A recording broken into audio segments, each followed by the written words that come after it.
You know, I was once a music reviewer guy, at least up until now. Like I'm still trying to work on like what kind of content I really want to do. It really just turns out that I just want to do more or less commentary about just music reviews. And music is the topic of today's video. Duo I'm really talking about today is electronic music duo Daft Punk, which I have praised their music time and time again. Aside from their goddamn piano, that shit was alright. But I think people, especially people who are like around my age, they mostly just know Daft Punk for like their 2013 record, Random Access Memories. I mean, yeah, it's one hell of a record. I mean, I wrote down the review for it. I still haven't actually done the video for it. Y'all want me to cover on.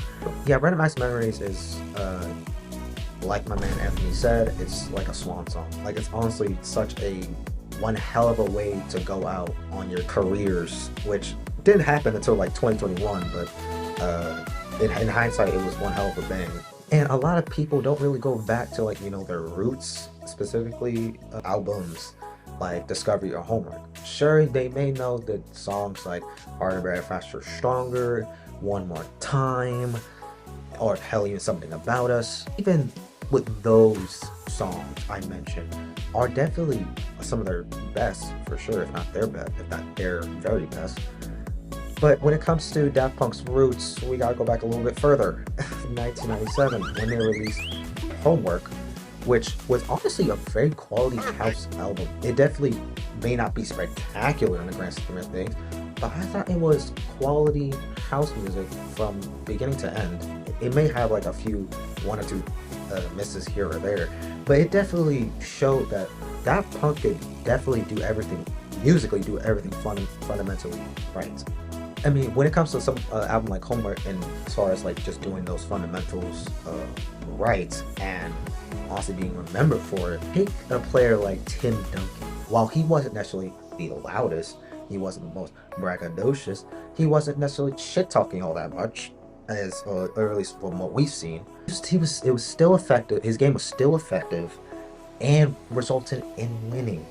May not be back to back. I know some people are just still trying to, like, not over, but like under some players like Magic Johnson when it comes to winning. Like, that's another topic for another video if y'all want to get to that. Daft Punk had already been inspired by the likes of dance music, electronic, techno, Chicago house. So in genres like that, like the kings of French house, they're definitely up there. They're definitely like at a status that not a lot of these motherfuckers could reach, specifically in like the realm of dance music and like, you know, EDM as like a whole genre, like all the subgenres, of course. The closest thing was probably at that time, you know, around their heyday, like in the 2000s, probably like Justice's Cross.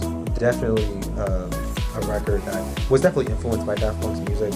But when it comes to back to the roots of Daft Punk, if you really want to get into like what were they really sounding like, at least in the beginning of their career that led up to Random Access Memories, and kind of how they actually got those ideas they did on that record. Listen to Tron Legacy from 2010. Like, it was like that was like their first time really working with like live instruments, like, and not digital. I would easily suggest Human After All. Again, I don't think it's that good of a record. I think it's very polarizing and goddamn hella distorted. But yeah, those are literally my thoughts. What are your thoughts on these guys? Honestly, it was so sad to see them like split up. And yeah, what are your thoughts?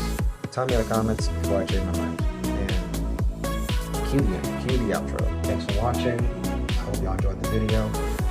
Right over here is another video to watch.